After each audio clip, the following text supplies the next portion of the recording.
Mahakimu na majaji wanapaswa kujitosheleza kimamlaka na kiuchumi ipasavyo.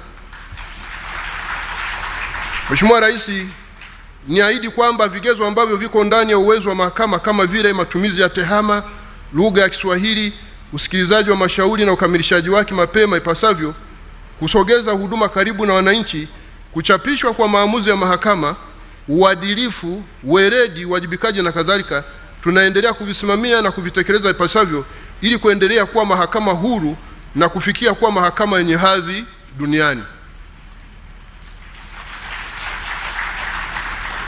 Mheshimiwa Rais, kuna masuala mengine yanayoweza kuathiri ubora wa uhuru wa mahakama hata kufikia mahakama yenye hadhi duniani.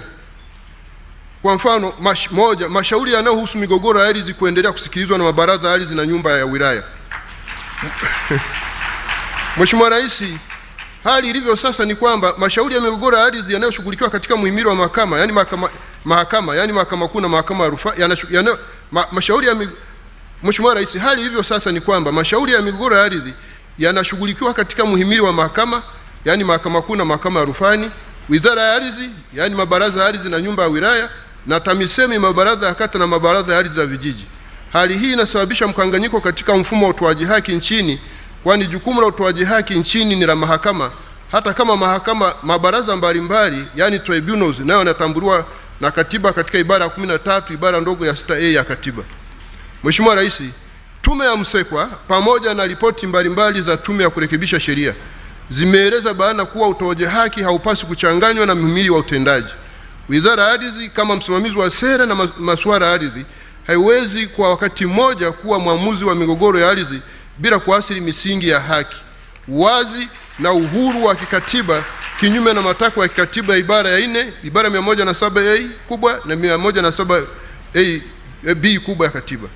Kwa kuzingatia changamoto zilizopo katika mfumo wa utatuzi wa mashauri ya migogoro ya ardhi, na kwa kuwa serikali iko katika mchakato wa kufanya maamuzi kwamba mashauri yote ya migogoro ya ardhi ngazi ya kata na wilaya yasikilizwe na mahakama ya Tanzania, na mahakama ya Tanzania tunao uwezo wa kusikiliza mashauri ya migogoro ya ardhi ipasavyo, tunaishauri serikali iharakishe mchakato wa kuwezesha mashauri yote ya migogoro ya ardhi kusikilizwa na mahakama, kuanzia mahakama za mwanzo, mahakama za wilaya na kuendelea hata mahakama za juu kabisa.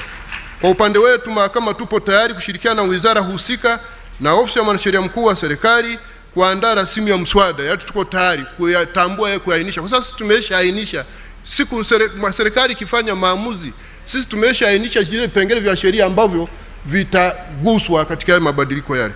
Kwa hiyo tuko tayari kutoa ushirikiano huo.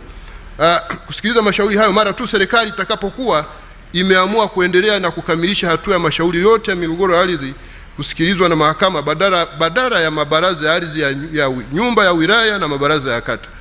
Yale ya kwenye vijiji yabakia huku wananchi watatue kwenye vijiji vyenye, lakini kwenye kata kule ziende mahakama za mwanzo. Yale ya wilaya iende mahakama za wilaya. Aidha, mabaraza ya ardhi hayapo katika wilaya zote nchini, jambo linalowanyima wananchi wengi kupata haki zao sawa kwa wote mapema ipasavyo. Hii ni tofauti na mfumo wa mahakama ambao tayari una mahakama za wilaya katika wilaya zote isipokuwa wilaya 3 za Chamwino na Mkarama ambako ujenzi wa mahakama unaendelea, na wilaya Ukungi ambapo ujenzi wa majengo ya mahakama utaanza mwaka wa fedha ujao.